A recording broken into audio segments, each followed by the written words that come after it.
Hello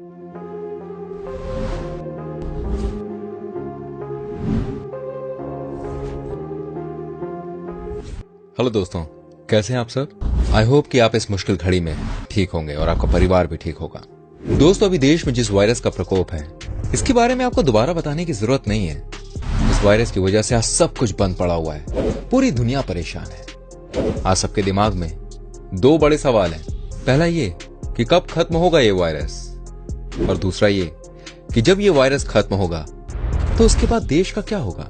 इस virus का कितना असर हमारे देश की इकोनॉमी पर पड़ने वाला है। दोस्तों, ये बात तो हम सब जानते हैं कि इंडिया एक डेवलपिंग देश है, यानी कि हम अभी भी पूरी तरह से डेवलप नहीं हो पाए हैं। लेकिन जब भी किसी डेवलपिंग देश की अर्थव्यवस्था को तकरीबन 1 महीने का ऐसा ब्रेक लगता है तो परेशानियां बहुत बढ़ जाती हैं। फिलहाल तो पूरी दुनिया ही परेशान है। लेकिन दोस्तों, सवाल यही है कि अगर इस वायरस को रोकने के लिए देश के प्रधानमंत्री जी इस तरह का कदम नहीं उठाते तो फिर हमारे पास विकल्प क्या होते। क्या वायरस को इग्नोर करके काम करते रहते? अगर ऐसा होता ना तो कुछ दिनों बाद देश ही काम करने लायक नहीं बचता। तो उस लिहाज से देश के प्रधानमंत्री जी ने बहुत अच्छा निर्णय लिया है। अब हम बात करते हैं कि आखिर वायरस के कहर के खत्म होने के बाद क्या देश एक बार फिर से उठकर खड़ा हो सकता है? क्या हम दोबारा रफ्तार हासिल कर पाएंगे? क्योंकि कहा जाता है कि इस वायरस को आप अपने शरीर से तो हटा सकते हो, अपने जीवन से नहीं। जी हाँ, इसका मतलब यह है कि अगर हमारा शरीर इस वायरस को हराने में सफल हो भी जाता है तो क्या खराब आर्थिक स्थिति जिसकी आशंका जताई जा रही है उससे देश उबर पाएगा? दोस्तों, आप ये हमारा वीडियो एंड तक देखिए, हम आपको देंगे पूरी जानकारी। आज हम आपको क्लियर कर देंगे कि अगर देश के लिए बुरा समय भी आया तो हम कितने नीचे तक गिर सकते हैं, और अगर सब कुछ नॉर्मल भी रहा तो क्या हम जीडीपी में ग्रोथ की उम्मीद कर सकते हैं या नहीं। सारे सवालों के जवाब आपको मिलेंगे इस वीडियो में। दोस्तों, अभी ये वायरस हमारे देश में दूसरी स्टेज पर है। आई होप कि इस वायरस को हम सब मिलकर यहीं खत्म कर देंगे।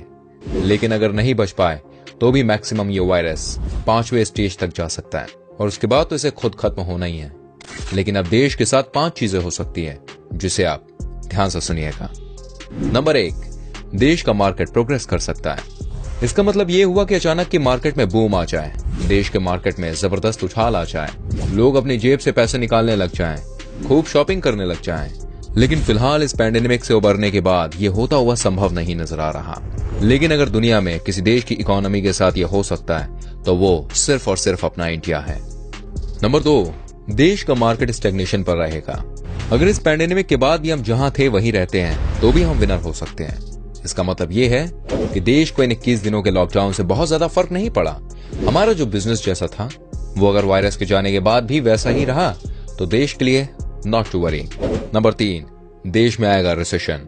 दोस्तों, यहां से हमारे लिए परेशानी बढ़ सकती है।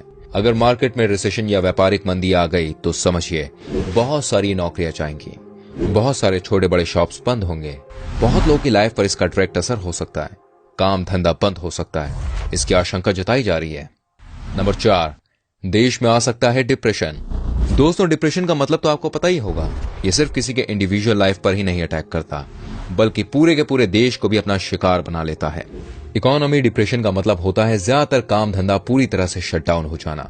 इसका मतलब होता है कि लॉकडाउन के बाद शटडाउन, यानी कि आपकी हिम्मत ही नहीं हुई अपने काम को दोबारा शुरू करने की। इसका फर्क ना सिर्फ आपको पड़ेगा बल्कि उन सबको पड़ेगा जो आपसे डायरेक्ट बेनिफिट या अटैच थे। देश को उबरना मुश्किल हो जाता है यहां से। नंबर 5, क्या हम भी स्पेन इटली की तरह डीप डिप्रेशन में जा सकते हैं? दोस्तों, एक बात तो तय है, इस वायरस की वजह से आधा से ज्यादा यूरोप तबाह हो चुका है। स्पेन और इटली में हजारों लोग मारे जा रहे हैं। लेकिन इन दोनों देशों के लिए अभी सबसे बुरा समय आना बाकी है, द वर्स्ट टाइम, और वो होगा जब ये चीनी वायरस से उबर जाएंगे। उसके बाद कई देश महीनों महीनों तक के लिए बंद हैं, अर्थव्यवस्था की अब कोई व्यवस्था रही नहीं। ऐसे में इन देशों में डीप डिप्रेशन आना तय है। तभी तो देश के प्रधानमंत्री सबसे हाथ जोड़कर रिक्वेस्ट कर रहे हैं कि प्लीज आप अपने घरों में रहिए। अगर हमने इन 21 दिनों में इस वायरस को देश से उखाड़ फेंका तो हम सब इस स्थिति में जाने से बच सकते हैं। दोस्तों, ये तो थी वो 5 चीजें जो कि हमारे देश के साथ हो सकती हैं। इनफैक्ट हर देश के साथ इन 5 पॉइंट्स में से कोई एक होना है, लेकिन आज सिर्फ फोकस है अपने देश भारत के ऊपर। चलिए दोस्तों, आपको सरल भाषा में समझाता हूँ। आपको मैं ग्राफ के जरिए समझाता हूँ, शायद आप चीजों को बेहतर तरीके से जान पाए। जिसकी बात मैंने आपसे की थी, अगर देश बाउंस बैक करता है तो वो कैसे हो पाएगा, इस ग्राफ के जरिए आप समझिए। ये है वी शेप, यानी कि victory, victory for you, victory for me, and ultimately huge victory for our nation. इसका मतलब ये हुआ दोस्तों, मार्केट वी शेप की ही तरह इस लॉकडाउन से नीचे तो आएगी, लेकिन फिर अचानक ही ऊपर की तरफ गोली की रफ्तार में चली जाएगी। पता नहीं क्यों, पर मुझे ऐसा लगता है कि भारत के साथ यही होने वाला है और मे भी हम डबल स्पीड से बाउंस बैक करें। ये है यू शेप, यानी कि अल्टीमेट। जी हाँ दोस्तों, अगर इंडियन मार्केट ने यू शेप की तरह बिहेव किया तो मतलब है मार्केट नीचे आएगा, कुछ दिनों तक नीचे ही रहेगा और अचानक ही आपको ग्रोथ इस मार्केट में दिखने लगेगी। हालांकि इसकी स्पीड उतनी नहीं होगी जितनी की वी शेप में हमने देखी थी। और तीसरे नंबर पर है एल शेप, यानी कि लास्ट। जी हाँ, मार्केट ने एल शेप की तरह बिहेव किया तो समझिए ये ग्राफ नीचे आया और दोबारा कभी उठा ही नहीं। इसे कहते हैं डिप्रेशन। आई विश हमें ऐसे दिन देखने को ना मिले। लेकिन दोस्तों, ये भी जानने की कोशिश करते हैं कि आखिर इंडिया की हालत जीडीपी के मामले में कुछ पतली नजर क्यों आ रही है, क्योंकि देश उस रफ्तार से ग्रोथ नहीं कर पा रहा है जैसा कि करना चाहिए था। आखिर क्या वजह हो सकती है इसकी? आखिर क्यों देश जीडीपी में पिछले 2 सालों से थोड़ा पिछड़ रहा है? सबसे पहले तो ये जान लीजिए कि जीडीपी किसे कहते हैं। जीडीपी को सबसे पहले अमेरिका के एक अर्थशास्त्री साइमन ने 1935 से 1944 के दौरान इस्तेमाल किया था। इसका मतलब है ग्रॉस डोमेस्टिक प्रोडक्ट, यानी कि जीडीपी किसी भी देश की आर्थिक सेहत को मापने का पैमाना या जरिया होता है। आपको मैं बता दूं कि भारत में जीडीपी की गणना प्रत्येक तिमाही में की जाती है। जीडीपी का आंकड़ा अर्थव्यवस्था के प्रमुख उत्पादन क्षेत्रों में उत्पादन की वृद्धि दर पर आधारित होता है। जीडीपी के तहत कृषि, उद्योग और सेवा 3 प्रमुख घटक आते हैं। इन क्षेत्रों में उत्पादन बढ़ने या घटने की औसत के आधार पर जीडीपी दर तय होती है। दोस्तों, जीडीपी को 2 तरह से प्रस्तुत किया जाता है, क्योंकि उत्पादन की कीमतें महंगाई के साथ घटती बढ़ती रहती हैं। ये पैमाना है कंटेंट प्राइस का, जिसके अंतर्गत जीडीपी की दर व उत्पादन का मूल्य एक आधार वर्ष में उत्पादन की कीमत पर तय होता है, जबकि दूसरा पैमाना है करंट प्राइस, जिसमें उत्पादन वर्ष की महंगाई दर शामिल होती है। दोस्तों, देश के तमाम बैंकों की हालत बहुत अच्छी नहीं है, ये बात हम जानते हैं। इससे ये हुआ कि बैंकों ने बड़े बड़े सेक्टर्स को लोन देने से साफ मना कर दिया है। लेकिन यहाँ पे खास तौर पर रियल एस्टेट सेक्टर की मैं बात करना चाहूंगा, क्योंकि इस सेक्टर ने सबसे ज्यादा निराशाजनक परफॉर्मेंस दिया है। हुआ ये कि बैंकों ने रियल एस्टेट कंपनी को एक भी पैसा लोन में नहीं दिया। अब सारे रियल एस्टेट की कंपनियों ने ये लोन लिया एनबीएफसी से, यानी कि नॉन बैंकिंग फाइनेंशियल कंपनी से। बिल्डर्स ने मकान तो तैयार कर दिए, लेकिन खरीदार एक भी नहीं मिला। इसका असर ये हुआ कि builders non banking financial company का कर्ज चुका नहीं सके, जिसकी वजह से सारी कंपनियां खत्म हो गईं। आज हमारे देश में तकरीबन 6 लाख मकान बनके तैयार हैं, लेकिन उसको कोई खरीदने वाला नहीं है। दोस्तों, हम ये जानने की कोशिश करते हैं कि क्या भारत को इस वायरस की वजह से फायदा पहुंच सकता है, जिसे हम इंग्लिश में कहते हैं someone's pain is someone's gain।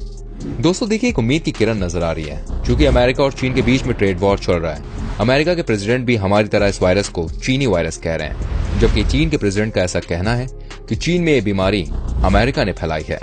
लेकिन ये बात तो हम भी जानते हैं और आप भी जानते हैं कि अब अमेरिका और चीन के बीच अच्छे संबंध नहीं रहे।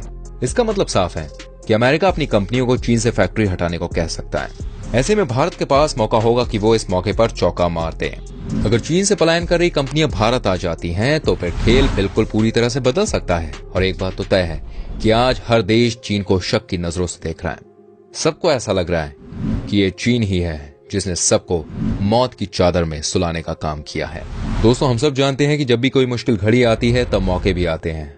आइए आपको ये भी बता दूं कि जहां इस वायरस से पूरी दुनिया परेशान है, वहीं कुछ इंडस्ट्रीज ने इस समय अपना काम डबल कर लिया है। जानते हैं इस वायरस की वजह से कौन सी इंडस्ट्रीज को सबसे ज्यादा फायदा हुआ है?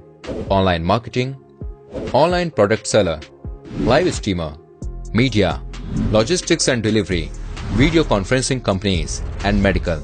जी हाँ दोस्तों, ये कुछ ऐसे बिजनेस रहे हैं जिनकी आगे बढ़ने की रफ्तार वायरस से भी तेज रही।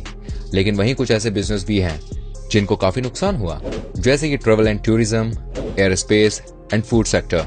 दोस्तों, आप आने वाले कुछ दिनों तक कहीं बाहर घूमने नहीं जाना चाहेंगे। दुनिया भर की फ्लाइट अभी बंद है, जिसकी वजह से बहुत भारी नुकसान हुआ है। और तीसरा है फूड सेक्टर, जो कि हमेशा से बूम कर रहा था। इस सेक्टर के लोगों को भी काफी तकलीफ हो सकती है। पेंडेमिक खत्म होने के बाद भी ये कहना मुश्किल होगा कि लोग बाहर निकल कर आएंगे और खाना खाएंगे। अगर भारत को रिसेशन और डिप्रेशन से बचना है तो उसे इस देश की जनता ही बचा सकती है, क्योंकि रिसेशन और डिप्रेशन मार्केट में तभी आता है जब लोग अपने फ्यूचर के डर के मारे पैसे सेव करने लग जाते हैं। अगर लोगों के मन से भय हट गया तो लोग मार्केट में पैसे लगाएंगे और देश को बचाएंगे। लेकिन अगर पैसे लोगों ने दबा लिए तो हालात खराब हो सकते हैं। तो दोस्तों, हमने आज की वीडियो में आपके सामने पेश किए भारत के कुछ अनुमानित तथ्य, जिससे हम थोड़ा बहुत अंदाजा लगा सकते हैं कि आने वाले टाइम में क्या हो सकता है हमारे देश के साथ। इस विषय पर आपकी क्या राय है, हमें कमेंट करके जरूर बताएं। वीडियो अच्छी लगी हो तो इसको प्लीज लाइक करें, इसको शेयर करें। ऐसी और वीडियोस देखनी है तो एक छोटा सा काम कीजिए, हमारे चैनल को सब्सक्राइब कीजिए और बेल आइकन को प्रेस कीजिए। मिलूंगा आपसे अगली वीडियो में। अपना बहुत ख्याल रखिए, हाथों को धोते रहिए। Take care.